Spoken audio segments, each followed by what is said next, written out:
사람은 고쳐 쓰는 게 아니야. 바뀌지 않는다. 진짜 바꿀 수가 없는 건가? 이 지점이 약간 철학과 과학이 좀 긴장을 형성하는 것 같은데 이거는 과학의 대상이 아니라고 봐요. 아리스토텔레스의 말이 떠오르는데 이제 습관은 제2의 천성이다. 사람은 누구나 다 뭐 인의 지혜의 그 본성을 타고나지만 수양의 수준이 그 사람의 인격을 결정한다. 어느 철학자도 지금은 그 인간 백지설 같은 걸 주장하진 않잖아요. 철학이 대답할 수 없는 문제가 있는 것 같아요.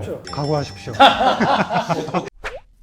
네, 반갑습니다. 보다 채널에서 이렇게 인사를 드리게 됐습니다. 철학을 보다 진행을 맡은 김환입니다. 반갑습니다. 안녕하세요. 전호건입니다. 동양철학을 전공했습니다. 경희대학교에서 학생들 가르치고 있습니다. 네, 안녕하세요. 저는 김석이고요. 건국대 철학과에서 학생들을 가르치고 있고 전공 분야는 이제 프랑스 현대 철학 쪽으로 하고 있습니다. 안녕하세요. 저는 과학철학자 장대익입니다. 가천대 스타트업 칼리지에서 학생들 가르치고 있는데요. 원래는 진화학이라고 하는 과학 분야를 공부하면서 과학과 인문학을 왔다 갔다 하면서 정체성의 혼란을 느끼고 있는 그런. 근데 여기는 이제 과학 철학자로 제가 나오게 됐습니다. 반갑습니다. 이렇게 세 분과 저희가 이제 함께 이제 철학에 대해서 이제 얘기를 나누게 돼서 너무나 궁금한 게 많고 가장 기본적인 학문이라고 생각할 수 있는 거 아니겠습니까? 근데 얘기를 듣다 보니까 신기했던 게 이제 과학하고 철학. 과학은 과학이고 철학은 철학인 느낌. 이과야 문과야 했을 때 나 이과 문과 둘 다야. 뭐 이렇게 들리는 사람들이 좀 있을 것 같아서. 사실 옛날에 지식인들 플라톤, 아리스토텔레스 보시면 다 철학자로 되어 있지만 그분이 한 철학의 상당 부분은 과학적 탐구를 하신 분들이에요. 뭐 뉴턴, 뭐 데카르트 다 사실은 철학자이면서도 과학자라고 할 수 있겠죠. 그래서 그게 과학혁명을 거쳐서 이제 분화되면서 너무 이게 간극이 커졌을 뿐이지 사실은 뿌리는 같다고 할 수 있겠죠. 네. 맞죠? 맞습니까? 철학의 역사를 살펴보면 그 말씀 맞죠. 예. 그래서 과학을 보다 보면 정말 철학적인 얘기들이 나올 수밖에 없었고 사실 많은 분들이 궁금해하기도 했습니다. 철학 이야기도 좀 했으면 좋겠다.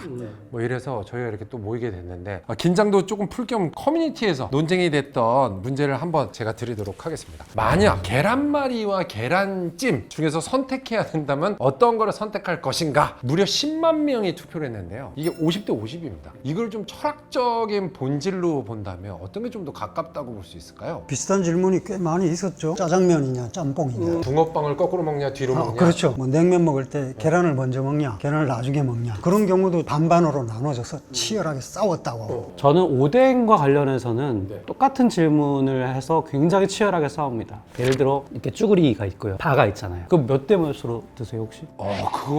그거는 짝수로만 먹어요.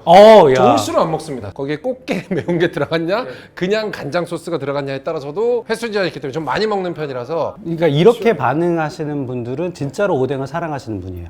근데 그 물음 자체가 도대체 뭐야? 아유 그냥 아무렇게나 먹으면 되지 라고 하는 사람들은 진짜 좋아한다고 말을 해도 오뎅을 좋아하는 사람들이 아니에요. 이 계란말이냐 계란찜을 뭘 좋아하느냐라고 하는 물음 자체는 일종의 계란 성애자들이 하는 얘기죠. 그러니까 오뎅을 정말 좋아하는 사람들은 그 비율이 굉장히 중요한 거고 거기서 만약에 그 물음 자체를 의미 없다라고 생각하는 사람들은 오뎅기스트가 아니고요. 오뎅주의자가 되려면 그 물음이 굉장히 의미 있는 물음이다 라고 생각을 해야 된다. 너무 심각하게 나가시네 오뎅주의자가. 저는 오뎅주의자와 사이비 오뎅주의자를 가르는 두 가지 기준이 있는데 첫 번째는 그렇게 질문을 해서 제가 되게 진지하지 않아요 지금? 되게 진지합니다 진짜. 5번 먹으면 이거 한 번 먹는 것 같아요. 이렇게 대답을 하면 일단 오뎅을 좋아하는 사람이다. 왜냐면 그걸 자기가 관찰한 거니까. 두 번째는 그건 설문조사를 한 거잖아요. 행동 실험을 합니다. 포장마차에 같이 가요. 그런 다음에 오뎅 먹어볼래? 먹입니다. 그러면 진짜 좋아하는 사람이라고 얘기하는 사람인데 국물에서 오뎅을 꺼내가지고 떡볶이 소스에 찍어 먹는다. 이거 용서할 수 없는 거죠. 이걸 진짜로 오뎅을 좋아하는 사람이 할 수 없는 짓이에요. 그건 변질됐어요. 그래서 그거는 오뎅주의자가 아닌 거죠. 그래서 이 물음 자체는 저한테는 아무런 의미가 없는 물음이지만 계란을 좋아하는 사람한테는 매우 의미 있는 물음이다. 그리고 이거는 대체로 1대1로 가릴 수밖에 없다. 굉장히 많은 사람들이 여기에 투표를 했기 때문에. 결과는 1대1로 갈릴 수 있는 이유는 일단 그걸 좋아하는 사람들이기 때문에 어떻게 먹어도 맛있다라고 판단할 수도 있는 거네요. 그렇게 따지면 결론도. 사람이 많기 때문에 빈도주의적인 해석에 따르면 1대1로 가릴 수밖에 없다. 저는 계란주의자는 아니고 그냥 좋아하는 편이니까 할 수 있는데 사실은 질문을 듣고 떠오르는 생각들 중에 하나가 계란말이를 고를 것 같아요. 혼자 먹으면 계란찜을 고르고 같이 숟가락 담그고 먹는다는 것 자체가 저한테는 좀 그러니까 밥이라는 것이 이제 내 공간이기도 하고 같이 나누기도 하는 공간인데 적어도 반찬만큼은 내가 따로 먹어야 되지 않나 이 생각이 좀 들어요. 공용 숟가락 하나 놓으면 됩니다. 국자 같은 거를 아니면 처음부터 반으로 이렇게 나눠가지고 프랑스의 개인주의. 그럴 수도 있지만 어쨌든 딜레마 같아요. 같이 하는 것과 그 안에서 자기의 어떤 공간을 찾는다는 게. 근데 이런 질문하면 짜장면이냐 짬뽕이냐 둘 중에 선택을 한다면 꼭 저런 분들이 있잖아요. 지금 우동 무시하는 겁니까? 그 질문에 대해서 이의를 제기하는 분들이 있는데 그게 아마 철학자들이 그런 버릇 갖고 있는 것 아닌가. 맞아요. 그걸 사실 지금 보여주신 것 같아요. 저한테. 저 이 질문 자체가 좀 마음에 안 드는 게 몇 대 몇으로 먹냐라고 물어봤어야 된다고 생각해요. 아, 그래요? 왜냐면 항상 이걸 좋아하는 사람이 어디 있어요. 그 절반씩 나누어졌다는 걸로 볼 때 꼭 계란말이여야 한다, 계란찜이어야 한다 그런 이유는 없다는 게 이 절반씩 나누어졌다는 데서 확인할 수 있는 거죠. 취향의 문제가 절대적인 기준이 있을 수 없습니다. 사실 첫 촬영이기 때문에 일단 재밌는 이야기들을 오늘 좀 해볼까 싶어서요. 일단 우리가 계란 얘기를 했으니까 계란 쪽으로 좀 계속 가보도록 하겠습니다. 수세기 동안 논쟁거리가 됐던 그런 질문이기도 합니다. 닭이 먼저일까요? 계란이 먼저일까요? 사실 이거를 친구들끼리 하면 욕먹기 딱 좋죠. 너 취했구나. 이건 진짜 또 어떻게 철학적인 걸로 생각을 하고 계시는지 궁금하기도 합니다. 저는 자꾸 약간 삐딱할지 모르지만 다른 생각들이 많이 떠올랐어요. 닭이 먼저냐 달걀이 먼저냐가 이제 좀 쉽게 얘기할 수 있는 얘기도 하고 또 제가 알기로는 이제 과학자들이 최근에 많이 탐구를 해서 유전학적으로 뭐 닭이 먼저라는 게 밝혀졌다 뭐 이런 걸 본 적도 있는데 닭의 알이잖아요, 달걀이. 이렇게 보면 이제 닭이 당연히 먼저인 거고 기원이라는 측면에 주목해서 보면 모든 게 이제 알이나 이제 무정형에서부터 차츰차츰 복잡해져 왔으니까 그럴 땐 또 닭이 먼저일 수도 있고 그러니까 조금 이렇게 우리가 형태를 중심으로 지금 현재 시점에서 보느냐 아니면 철학적 입장에서 아니면 원래의 기원까지 고려해서 좀 우연성들을 더 주목하느냐 하면은 뭐 답이 다 달라질 수 있지 않을까 이런 생각이 좀 듭니다. 갑자기 막 깊이가 확. 그러니까요. 근데 달걀이니까 닭이 알이다라는 상식에서 출발하는데 철학에서 던지는 질문은 좀 과학이 탐구하는 거하고는 좀 다른 것 같아요. 닭이 있어야 알이 나오는 거고 알이 부화해야 닭이 되는 거고 그렇기 때문에 뭐가 먼저다라고 얘기하기가 힘든 거고 저 같은 경우에는 순간적으로 생각했을 때 첫 기억이었던 것 같아요. 전 국민학교 시절이니까 국민학교 앞에서 그 라면 박스에서 병아리를 팔던 아저씨들을 봤을 때 이게 암컷이고 수컷인데 수컷은 100원이고 암컷은 150원이야. 왜냐면 암컷은 잘 키우면 계란을 낳거든. 그게 네 거가 되는 거야. 저한테 뭐 이런 얘기를 해주셨었거든요. 그러니까 그렇게 생각해서 저는 닭이 왠지 먼저인 것 같다라는 느낌적인 게 드는 게 그 아저씨가 저한테 먼저 닭이 먼저다라는 걸 은연중에 얘기하신 거라 제 첫 기억은 뭔가 그래도 닭이 먼저인 것 같은 느낌. 어려운 게요. 닭이 먼저라고 대답을 하면 그 닭이 어디에서 나왔냐는 질문에 대답을 해야 돼요. 대답을 하다 보면 닭이 먼저일 수가 없어요. 그러면 달걀이 먼저라고 대답을 달걀이 하면 먼저겠죠. 그럼 달걀은 누가 나왔어? 이런 질문에 대답을 해야 되는데 대답을 하면 자기 주장을 부정하게 된단 말이에요. 그죠. 끊임없이 이제 무한 루프가 되는 거죠. 비슷한 게 많습니다. 부모와 자식이라는 건 서로 이제 만들어지는 관계이기 때문에 계속해서 부모의 이렇게 나오고 자식의 이런 식으로 무한 루프로 빠지는 건 이제 마찬가지죠. 그런 무한 루프를 이제 차단하기 위해서 서양에서 주로 얘기하는 게 이제 신이죠. 신이 닭을 낳았다. 동양에서는 자연이 닭을 낳았다. 무한 루프의 고리를 끊으려고 하는데 그렇다고 해서 질문을 막을 수가 없습니다. 그 닭은 어디서 나왔지? 신은 누가 만들었지? 뭐 이런 식의 질문이 나온단 말이에요. 거기까지 가야 되는 거예요. 예, 그렇게 대답을 할 수가 없다는 건 역시 마찬가지입니다. 그러니까 완전히 다른 관점에서 봐야 되는 거죠. 동양 철학에서 이제 불교 철학 쪽에서 보면은 닭과 달걀이라고 하는 걸 따로 떼어놓고 보지를 않습니다. 같은 걸로. 네, 그게 이제 인연생기론인데 연기론이라고 이제 흔히 알려져 있잖아요. 이제 뭐 연기론 같은 경우는 소승불교든 대승불교든 법상종이든 화엄종이든 천태종이든 다 같이 이제 그 연기론을 배경으로 하는데 닭과 달걀의 관계를 떼놓고 보질 않습니다. 닭이라고 하는 본성, 달걀이라고 하는 본성이 원래 있는 게 아니다. 닭은 달걀을 만나서만 본성이 확인되고 달걀은 닭을 만났을 때만 본성이 확인된다. 이를테면 이제 자식이 있어야 부모라는 게 확인이 되고 부모가 있어야 자식이 확인된다. 수도 마찬가지라는 거예요. 1이라고 하는 게 본래 이 자성이 없다. 그 자체의 본성이 없고 1과 10이 만나면 본성이 생긴다. 1은 10의 10분의 1이고 10도 본래의 자성이 없고 1을 만나면 1의 10배라는 본성이 그때 비로소 생기는 거기 때문에 이 두 가지가 본래 따로 존재하는 게 아니다. 그러니까 뭐 제법 무아 이렇게 되는 거죠. 모든 규칙, 진리라고 하는 것은 그 자체로 개별로 존재하는 게 아니라 함께 존재하는 것이다. 이런 식의 주장을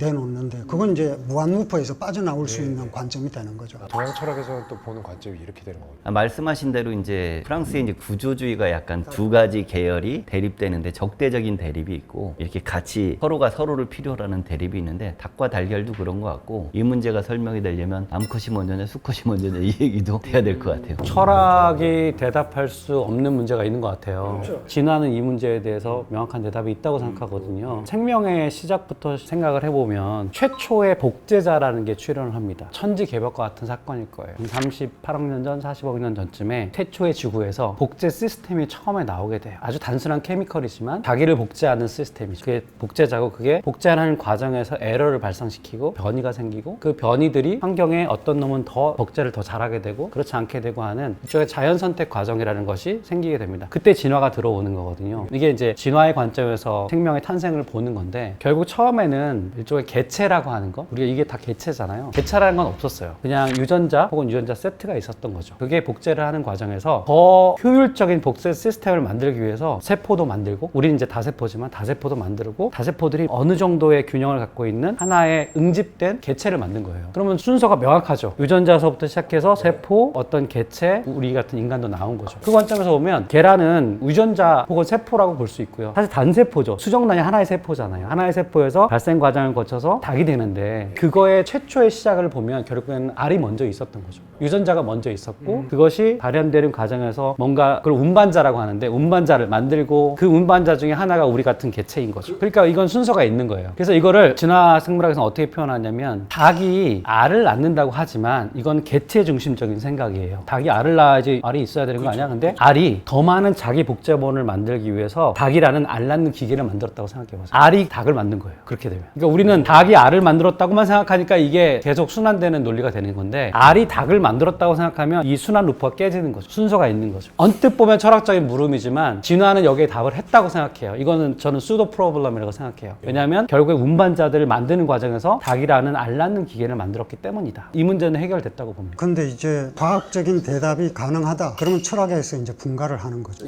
철학은 모르는 걸 여전히 붙들고 있습니다. 버틀란드 러셀이 뭐라 그랬냐면 Science is what you know. 과학은 우리가 아는 것이고 Philosophy is what you don't know. 철학은 우리가 모르는 것이다. 현대에서 과학과 철학의 차이를 아주 명쾌하게 밝혀준 말 같거든요. 그러니까 본래 모르는 영역에서 사고 실험이나 사유만을 통해서 접근을 하다가 실제로 뭐 구체적인 관찰이라든지 실험이라든지 검증을 통해서 가설이 입증이 되면 답이 나오는 거죠. 그러면 이제 과학의 영역으로 가는 겁니다. 철학이 이제 물러나고요. 철학은 여전히 모르는 걸 갖고 붙잡고 있으니까 얼마나 힘들겠습니까? 그럼 바로 인정하시는 건가요?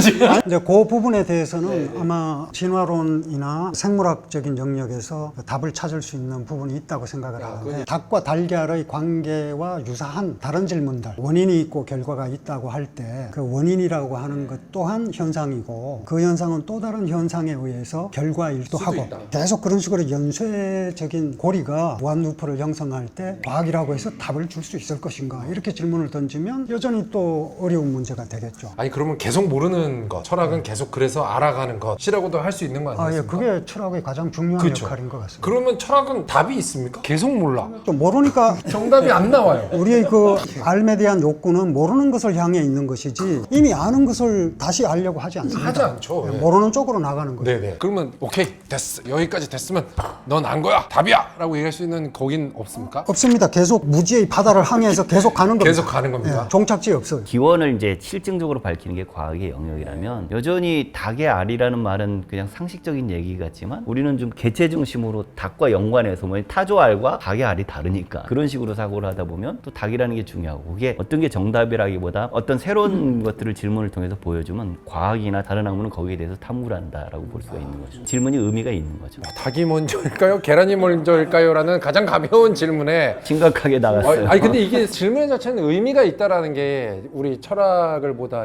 가장 중점이 될 수도 있겠다는 생각이 또 들기도 했습니다. 그걸 또 파헤치면서 얘기를 나누는 게 재밌는 거니까요. 영화관에 좌석에 앉지 않습니까? 그러면 사람마다 이제 자세가 다 다르겠지만 팔걸이를 이제 이렇게 하게 되는데, 이게 어느 쪽 팔걸이를 사용해야 될까? 왼쪽이다 오른쪽이다 뭐 이런 규정은 사실 없는 것 같아요. 비행기도 될 수 있고요. 단순하게 대답할게요. 이거는 내 자리는 없고 이제 옆에 상황에 따라 달라지죠. 뚱뚱한 사람이 만약에 탁 걸치고 있다 그러면 다섯이 문신이 이만큼 있는 자리가 이만큼 차리를 합니다. 그럼 요렇게 앉아서 3시간 동안 영화를 봐야 되는데 괜찮습니까? 못 할 것 같은데. 문제가 뭐냐면 이제 일종의 권리 다툼이잖아요. 오른쪽 팔걸이는 나의 오른쪽에 있는 사람과 공유하게 돼 있고 왼쪽 팔걸이는 왼쪽 사람과 공유하게 돼 있는데 비어 있는 자리면 내가 다 쓰면 되겠죠. 그런데 이제 사람이 있다 이러면 둘 다 양보를 했을 경우에는 나는 팔걸이를 전혀 사용하지 못하고 둘 다 내 권리를 확인할 수 있다면 둘 다 사용할 수 있는 편리함이 있긴 하겠죠. 그런 권리에 대한 게 규정이 없다는 거죠. 규정이 없는 건 합리적인 것 같습니다. 우리가 그런 일까지 전부 법률 조목으로 만들어야 된다면 너무 낭비겠죠. 근데 이제 이런 것들이 공동생활을 할 때 공유할 수밖에 없는 그런 부분인데 예를 들어 뭐 제가 얼마 전에 KTX를 타고 어디 갔다 오는데 거기도 보면 팔걸이 하나가 공유하게 돼 있더라고요. 맞습니다. 어떤 식으로 해결을 했냐면 그분은 앞쪽을 쓰고 저는 뒤쪽에다 이렇게 하는 식으로 그런. 기술적으로 해결을 하긴 했는데 기술적이죠. 근데 그거는 이제 정답은 아닌 것 같더라고요. 저라면 아마 대화를 시도할 것 같습니다. 앞쪽을 찾아서 제가 뒤쪽에 넣겠습니다. 뭐 이렇게 직접적으로 얘기하면 안 되고 친밀감을 형성할 수 있는 소통을 하는 거죠. 이 영화 처음 보십니까?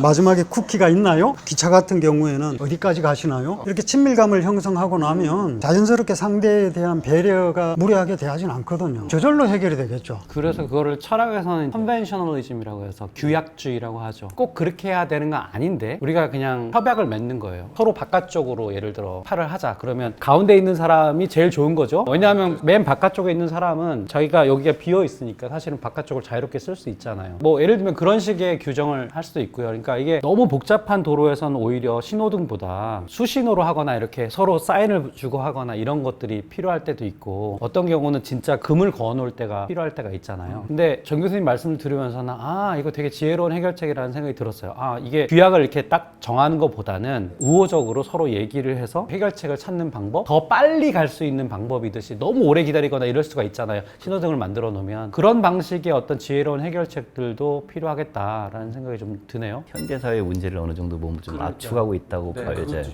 자율적으로 해결될 문제인데 만약에 해결이 안 되면 민원을 넣든지 해서 극장 측에서는 규칙을 만들어야 되고 시스템이 되게 복잡해지면서 유연성을 발휘할 여지가 없어지는 거죠. 장 교수님 얘도 아주 생각해 볼 만해요. 어떤 경우에는 신호등이 없는 게 더 사고도 없고 또 빠를 수도 있고.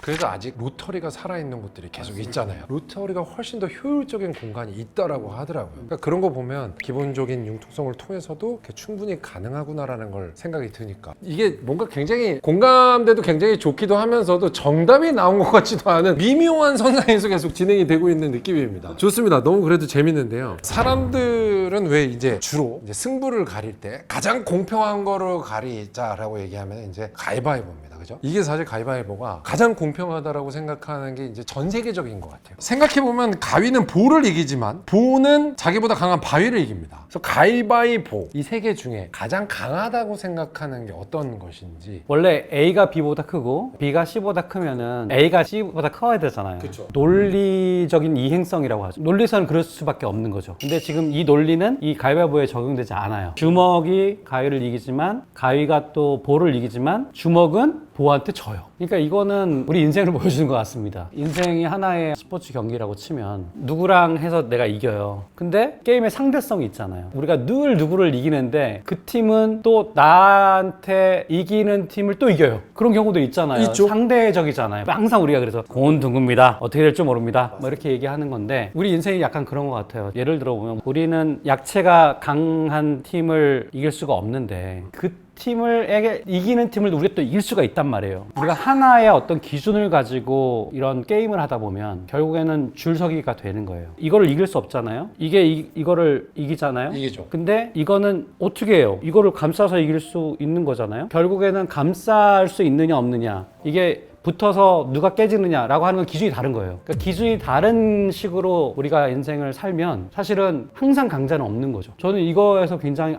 인생이 그런 거 아닌가? 우리나라 교육의 서열을 한번 생각해 보자고요. 이 스카이부터 시작해서 쭉 서열이 있잖아요. 뭐 10등까지는 변하지 않는다, 뭐 5등까지는 변하지 않는다 이런 속설이 있는데 근데 만약에 입결이 아니라 어떤 학교 학생들이 가장 행복해요? 라고 순서를 정하면 그 순서가 달라질 수 있어요. 그렇죠. 달라질 수 있죠. 충분히. 꼴등이 1등에 갈 수도 있고요. 네. 기준을 달리 정하면 저는 기존에 있는 순서를 깰 수 있다고 보거든요. 그래서 저는 가위바위보가 약간 그런 진리를 우리한테 주는 게 아닌가 그런 생각을 좀 해봤습니다. 그리고 이제 이 가위바위보가 이제 세 개잖아요. 네, 세 개입니다. 그렇다면 가위바위보처럼 우연에 의해서 승부를 결정하는 방식은 꽤 있어요. 동전 덩지기라든지. 그것과 차이가 있는 게 가위바위보는 어쨌든 세 가지가 나오기 때문에 세 사람이 모여서 가위바위보를 했을 때 계속 비길 수가 있는 거죠.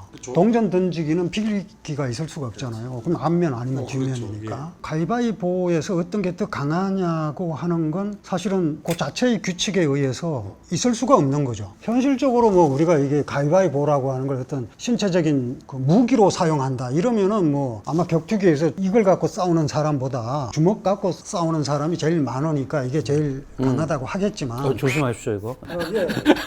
너무 이렇게 들어가서 전혀 뜻하지 않게 이걸 갖고 싸우는 격투기 선수가 제일 많으니까 이게 제일 세다고는 하겠지만 이 가위바위보의 규칙 속에 들어오면 그게 의미가 없어지니까 서로 이렇게 맞물리는 것일 뿐이죠. 그러니까 정답을 밝혀낼 수가 없네요. 두 분의 말씀을 좀 종합해서 제가 좀 얘기를 해보면 가위바위보는 결국 놀이라는 거죠. 놀이는 이제 내가 승자가 될 수도 있고 패자가 될 수도 있고 이게 되게 우연 내지는 불확실성이 이제 맡겨져 있는 거고 격투기라든지 동전 던지기라든지 이거는 게임에 가까운 거죠. 이기는 사람과 지는 사람이 게임도 놀이 아닌가요? 현대 사회가 자꾸 이제 놀이를 갖다 게임처럼 얼마든지 바꿀 승부가 수가 있죠. 있는 게임. 그렇죠. 네. 놀이는 놀이로서 이렇게 즐겨야 되는데 여기에 뭔가 이제 내기를 건다든지 경쟁을 부추기면 이제 바로 게임이 되는 거고. 그러니까 어떻게 보면은 가위바위보 자체에서 누가 제일 강하냐라고 던지는 질문은 가위바위보를 일종의 게임으로 생각을 하는 거죠. 그러니까 이제 이걸 놀이로 보면 사실은 누가 강하냐보다는 얼마나 재밌게 서로 돌아가느냐. 어떤 사람이 계속 만약에 보자기만 내는 식으로 이렇게 행동이 정해져 있다. 그럼 이 사람 계속 지겠죠. 이런 경우가 아닌 이상은 서로가 이렇게 즐길 수 있는 것 같아요. 전 세계적으로 이렇게 어린아이들한테 다 이게 가위바위보가 받아들여질 수 있는 것도 이게 돌고 도니까 그런 것들이죠. 가위바위보는 그냥 건전한 놀이 문화로만 생각을 할 수 있는 부분들도 있는 거고 반복적인 인생도 담겨 있는 거고 거기에 따르는 우연의 일부일 수도 있다라고 생각할 수도 있는 거예요. 이 질문이 되게 좋았어요. 왜냐하면 우리가 게임의 룰을 하나로 정해놓으면 항상 순서가 정해져 있는데 이게 가위바위보를 보니까 어떤 거는 이렇게 서로 부딪혀서 이기는 거로 하는데 어떤 거는 이걸 감싸서 이기는 거로 치면 기준이 다른 건데 이 순서가 달라질 수가 있겠구나. 인생이 그런 건데 기특한 생각? 이런 걸 하게 됐어요. 너무 좋습니다. 스스로 기특한. 아니요, 진짜 너무 네, 우리가 자꾸 지금 질문을 바꿔서 이야기하고 있어요. 메비스의 띠 안과 밖에 계속해서 이제 바뀌잖아요. 네네네. 그런 식으로 하면 가위바위보도 이김과 짐 이게 계속 순환되는 거죠. 바뀌는 거니까 비슷한 게 아마 그 기하학 쪽에 아마 있지 않을까 싶습니다. 그건 과학을 보다나 이런 쪽에서 한번 답을 줬으면 좋겠네요. 왜 그런 얘기들 많죠. 3살 버릇 8까지 갔다. 사람은 고쳐 쓰는 게 아니야. 바뀌지 않는다. 이런 얘기들을 참 많이 하게 됐는데 이렇게 굳어진 성격, 타고난 기질 이런 건 정말 진짜 바꿀 수가 없는 건가? 이게 철학적 질문일까요? 과학적 질문일까요? 사회학적 질문. 그렇게까지 봐야 되는 거예요. 질문 자체를 받아들이는 게 완전 다르게 들릴 수도 있겠네요. 저는 완전 과학적 질문이라고 생각해요. 이 부분은. 완전 과학적 질문. 왜냐하면 이미 과학 분과가 있어요. 성격 심리학이라고 하는 personality psychology라고 하는 분야가 있는데 이 분야에서는 뭐라고 얘기하냐면 인간은 크게 5가지 성격을 갖고 있다. 예를 들어 신경 과민성, 조금 불안을 더 자주 느끼는 사람, 외향성, 우리가 MBTI에서 E라고 하는 거, 개방성, 우호성, 그 다음에 성실성, 이 5가지를 보통 성격이라고 해요. 사람마다 검사를 해보면 어떤 사람은 되게 개방적이면서 성실하지 않고 뭐 이렇게 다 나와요. 이 중에서 예를 들면 개방성이라든가 그 다음 외향성은 상당히 타고납니다. 그러니까 사람이 들어오는 표정만 봐도 저 사람이 지금 외향적인지 사람을 좋아하는 사람인지 안 하는지를 알 수가 있어요. 근데 그런 거는 유전적 소양이 더 큰 거죠. 그런 어떤 성격 중에서 어떤 부분은 실제로 유전적인 어떤 부분이 크고 다른 부분은 그렇지 않기 때문에 심리학에서는 그런 걸 기질이라고 얘기하고요. 굉장히 타고난 부분을. 기질은 있지만 어느 정도 뭐 학습이라든가 경험이라든가 교육을 통해서 변화될 수 있는 부분을 성품이라고 얘기합니다. 그래서 성품은 기량이고 기질들은 일종의 변하지 않는 굉장히 고정된 거. 그걸 어떻게 알 수 있느냐? 왜 이게 과학적인 물음이냐? 행동 유전학 같은 걸로 알 수 있어요. 쌍둥이 연구 같은 걸 하는 거죠. 뭐 입양된 친구 조사해 보면 서로 다른 게 이게 유전적인 측면에서 다른 건지 아니면 환경적인 요인에서 다른 건지를 우리가 과학적으로 객관적으로 알 수가 있어요. 키 같은 거는 한 80%가 유전적인 측면이 있는 거고요. 몸무게는 한 60%. 개방성은 얼마냐? 한 50%. 뭐 이런 식으로 해서 우리가 양적으로 얘기를 합니다. 저는 지극히 과학적인 문제라고 생각을 여기서 철학이 어떤 대답을 할 수 있을지가 굉장히 궁금해요. 이 지점이 약간 철학과 과학이 좀 긴장을 형성하는 것 같은데. 그렇습니까? 왜냐면 이제 각오하십시오.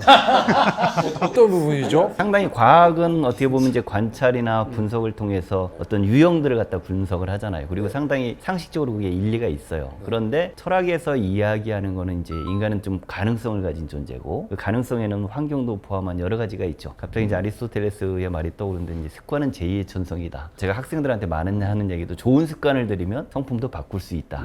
물론 기본 기질이나 이런 거는 어느 정도 고정이 될 수 있겠지만 될 수 있다 생각하십니까? 어느 정도요. 저는 이제 이거는 그렇지만 이것이 그 사람의 본래적인 성격이라고 할 정도로 결정적이진 않다. 전부는 아니다. 예. 네. 전 개인적으로 MBTI를 별로 믿지는 않는데 저 개인에게 적용하는 MBTI는 비슷한 유형으로 늘 나와요. 괴리가 뭘까 늘 생각을 하는데 MBTI에서는 심리학에서는 전혀 받아들이지 않습니다. 그렇죠. 네. 아 그래요? 네. 이거 안 그래도 쓱 물어볼까 했었는데. 근데 이게 어쨌든 유형으로 해서 이 사람은 뭐 유전적 요인이 뭐가 있고 부모님을 보니까 또 예를 들어 환경적 요인이 있고 그러지만 인간은 그 환경에서 꼭 주어진 방식대로 이렇게 아웃풋을 내지는 않는다라는 것들이죠. 그러니까 외향성 말씀하셨는데 그건 얼마든지 이제 겉으로 드러나는 그 행동이라는 것에 좀 주목해 보면 바뀔 수 있는 거고 그렇지만 기질은 간다라고 봐요. 어느 정도는. 그렇지만 이걸 내향성으로 꼭 볼 게 아니라 그 사람이 이제 그 환경에 대해서 어떻게 생각하고 어떤 식으로 작용하느냐. 그래서 아리스토텔레스가 말한 습관이라는 게 단순히 뭔가를 반복하는 게 아니라 일종의 교육이나 자기 나름대로의 이제 성찰도 포함되는 그런 의미에서 훈련일 수도 있고 그럼 성품까지도 바뀔 수 있다라는 그럼 거죠. 그게 결국 사회적인 거라고도 생각을 할 수 있는 상당히 거 그렇지만 아니겠습니까? 그런다고 해서 환경이 만들어내는 건 아니다라는 거죠. 환경은 또 아니에요. 그렇죠. 왜냐하면 환경에 의해서 만들어지면 아마 유전공학이라든지 가타카처럼 뭔가가 다 결정이 될 겁니다. 그런데 이제 인간은 거기서 늘 벗어나는 존재가 있는 거죠. 그리고 성격도 아까 제가 어느 정도라고 말씀드렸던 거는 뭐 A가 완전히 다른 B로 되지는 않지만 A의 뭐 여러 가지 특질들이라고 할 수 있는 거 아니면 개성이라고 할 수 있는 것들은 상당히 본인의 노력이나 경험 여부에 따라서 바뀔 수도 있다라는 거죠. 동아시아 쪽에서는 습을 극복하는 것, 그게 이제 수양론의 중심이에요. 습관뿐 아니라 타고난 기질도 변화시킨다. 송나라 시대 뭐 장제 같은 철학자들이 주장한 게 변화 기질이거든요. 타고난 기질을 변화시키는 거예요. 고대에는 순자가 있었고 인간의 본성 악하다 이거예요. 악해도 상관없어요. 악한 본성을 바꾸면 되니까. 맞아요. 교육이나 학습을 통해서. 교육은 이제 훈도고 학습은 수양이 되는 거죠. 타고난 본성이 선하다고 주장했던 맹자 같은 경우는 그 타고난 선한 본성을 잘 보존하는 게 수양이고 타고난 본성이 악하다고 주장했던 순자 같은 경우는 그 본성을 선하게 바꾸는 게 수양이에요. 그리고 이제 그걸 종합해서 받아들이는 게 이제 새로운 관점을 제기한 게 이제 성리학이거든요. 그때는 이제 요 습을 본성과 일치가 되게끔 바꾸는 거예요. 그게 이제 평생의 수양 과정입니다. 그런데 그 수양이 굉장히 어려워요. 근데 사람은 누구나 다 뭐 인의예지의 그 본성을 타고나지만 어떤 사람은 기질이 맑아서 인의예지의 수준이 높고 어떤 사람은 기질이 탁해서 인의예지의 수준이 낮다는 거예요. 그러면 타고난 기질이 인의예지의 수준이 낮다 하더라도 부단한 노력을 하게 되면 그게 점점 올라가는 거예요. 100%가 다 차면 성인이 되는 겁니다. 그리고 이제 비록 성인이라 하더라도 수양을 게을리하면 방탕하게 살면 그게 떨어져요. 그래서 범인으로 추락하고 결국에는 악인이 될 수도 있는 그런 과정에 있는 거죠. 그래서 끊임없이 이제 수양을 강조하거든요. 그래서 그 수양을 잘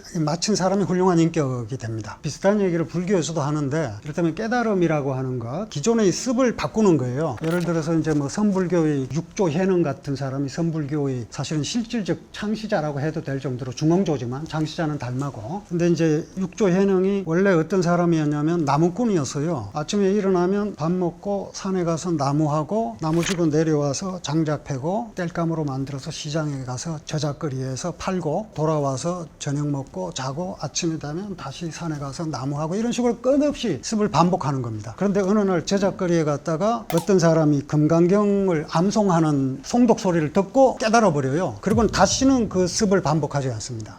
그 원래의 루틴으로 돌아가지를 않아요. 그러니까 이제 깨달은 게 되는 거죠. 우리 보통은 이제 누구나 깨닫고 싶어 하지만 루틴을 바꾸지 않아요. 아 이렇게 살았으면 안 되겠구나 이렇게 깨달아봤자 똑같이 똑같은 하니까 패턴을 그 다음날 또 같은 나가 된다. 누구나 다짐은 하지만 네. 3초 다짐하지 그렇죠. 않습니까? 그래서. 이걸 이제 바꾸기가 굉장히 어렵다고는 얘기는 하지만 네. 어쨌든 가능하다는 걸 얘기하는 게 이제 선불교도 그렇고 장자도 대각 그러면 깨달을 각자를 교라고 읽으면 잠에서 깨는 거, 꿈에서 깨는 거예요. 각이라고 읽으면 삶에서 깨는 거예요. 꿈을 꾸다가 깨어나면 그 꿈 속에서 있었던 나쁜 것이든 좋은 것이든 의미가 없잖아요. 현실이 아니니까. 그런데 그런 관점에서 보면 우리 현실 자체가 꿈이니까 삶에서 깨어나면 그게 대각이 된다. 이렇게 얘기를 하는데 그게 쉬운 건 아니에요. 근데 어쨌든 이런 관점에서 보면 수양의 수준이 그 사람의 인격을 결정한다. 이렇게 돼 있는데 제가 이제 요즘 관심을 많이 두는 건 사회학 쪽에서는 어떻게 보냐면 진화론이나 유전학이나 이런 쪽에서 얘기를 하는 건 예를 들어서 유전자를 분석했을 때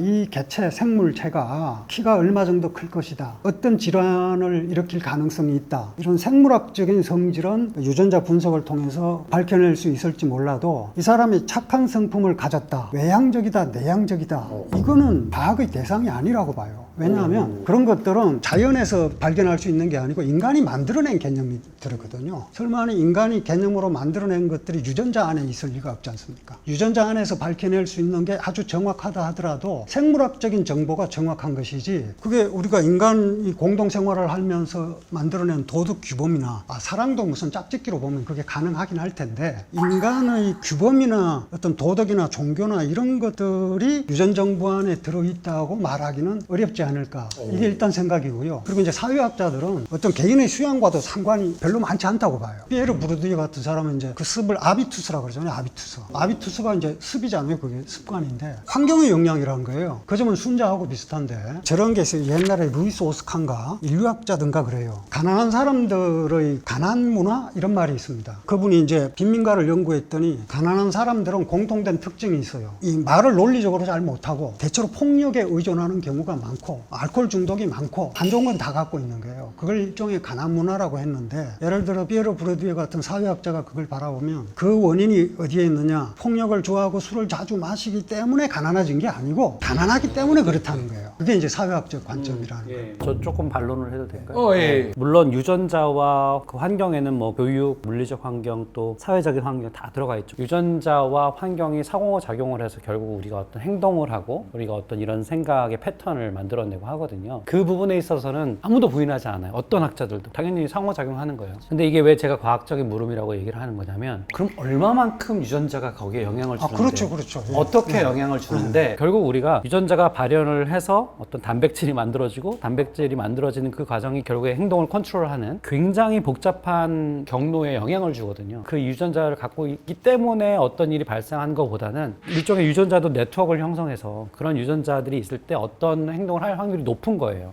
저 사람 되게 친밀해, 되게 친화적인 사람이야 라고 할 때 그 친화성이라는 건 우리가 만들어낸 개념이지만 우리가 물리적인 어떤 속성이라고 하는 것은 정해져 있다고 치면 아까 사회적 속성 같은 거는 우리가 만들어낸 개념 아니냐 이렇게 이제 반론을 하신 건데 그 개념이라 하더라도 그 개념에 해당되는 어떤 행동의 패턴이나 사고의 구조를 만들어내는 거는 유전자 레벨부터 쫙 있는 거예요. 그걸 부인할 수는 없는 거예요. 어느 정도까지인가 합의가 좀 그러니까 돼야 그거를 디테일하게 따지는 거는 철학적으로 앉아 생각해서 해결될 수 있는 문제가 아니라는 게 제 포인트고요. 그러면 정말 정확하게 어떤 정도로 언제 발현되고 어떤 패턴을 보이고 있는가라고 하는 것은 과학적 탐구의 영역이다. 과학적 탐구에 완벽하진 않죠. 탐구를 하기 위해서 더 날카롭게 예리하게 질문하는 건 철학의 역할일 수도 있어요. 하지만 이게 철학으로 앉아서 생각해서 옛날 공자가 누구 그렇게 말씀하셨고 뭐 아리스토텔이 말씀하셨고 라고 하는 거는 그건 하나의 의견일 뿐인 거죠. 왜냐면 이 질문이 바꿀 수 없는 건가요? 물어봤기 때문에. 네네네 맞아요. 그러면 질문에 대해서는 저는 과학적인 대답을 필요하다고 보는 거죠. 네네. 어느 철학자도 지금은 그 인간 백지설 같은 걸 주장하진 않잖아요. 그렇죠. 완전히 네, 뭐 다 만들어진다는 건 아닌데 정도를 뭘로 보느냐인데 인간이 변화할 수 있느냐에는 굉장히 많은 가능성들이 담겨져 있기 때문에 제가 아까 이제 비과학적으로 보일지 말하더라도 어느 정도는 기질이 결정을 하지만 그 기질을 만드는 아리스토텔레스 같은 습관을 얘기했고 부르디에는 아비투스를 얘기했고 또 다른 구조주의자들은 여러 관계들을 얘기하거든요. 어떤 관계에 내가 놓이느냐 아니면 심리학의 철학에서도 이제 역할 시연 실험 이런 게 있거든요. 어떤 역할이 주어지면 그 역할에 맞게 자기 성격들이 자꾸 만들어지는 것들이 있고 그런 것들이 이제 우리가 가능성으로 인정을 하니까 이제 교육이라든지 사람들 사이의 관계가 되게 중요하다고 이야기를 하는 거고 이게 A가 완전히 B로 탈바꿈 하는 건 아니지만 상당히 그 가능성들을 어떤 식으로 펼치느냐는 달라질 수 있다라는 거예요.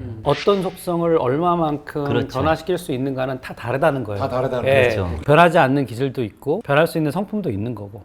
그거를 여러 철학들에서 사실은 그 부분에 대해서 얘기를 했는데 정량적인 얘기는 과학이 해주고 있다라는 말씀을 드리고자 하는 거예요. 그러니까 이게 서로 충돌할 필요는 없어요. 대략적으로 봤을 때 철학이나 과학이나 사회적으로나 어찌됐든 기본적인 거는 그 틀을 바꾸는 거는 쉽지는 않겠고 수양을 통해서 분명히 해야 되는 부분들도 있겠지만 기본적으로 그거를 어떻게 만들어가는 데 있어서는 분명히 어려움이 있을 것이다. 그리고 저는 이제 개인적 체험도 많이 있는데 저는 상당히 고등학교 때까지 내성적인 사람으로 많이 스스로나 주변에 평가를 했는데 대학 이후에는 많이 바뀌었어요. 바뀐 게 이 정도.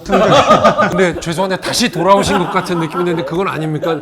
내성적으로 보이시는 거는 다시 돌아갔어요. 애덤 스미스가요 분업을 강조하면서 분업을 하게 되면 다 같은 일을 할 수 있게 되잖아요. 능력과 상관없이 단순 반복 노동이니까. 거기서 이제 부차적으로 어떤 얘기를 하냐면 인간의 재능이 타고났다고들 하는데 그 차이가 크지 않다는 거예요. 누구나 다 비슷한 수준이라는 거예요. 그런데 성장하면서 어떤 환경에 놓이느냐에 따라서 지게꾼이 되기도 하고 학자가 되기도 한다는 거예요. 그런데 나중에 그 학자의 오만함이 지게꾼과의 동일성을 전혀 인정하려고 하지 않는다. 이런 얘기를 애덤 스미스가 했거든요. 애덤 스미스도 학자잖아요. 그러니까 사실은 그런 것도 같이 고려를 해보면 우리가 이제 유전적인 정보를 기준으로 인간을 판단할 때 그 영역이 어디일까? 그 지점이 어디인가가 중요한 것 같아요. 그냥 모든 걸 다 결정한다 그러면 우리는 뭐 동일한 그 유전자를 가지면 다 똑같은 삶을 살고 있어야 될 텐데. 유전자가 결정한다고 주장하는 생물학자는 아무도 없습니다.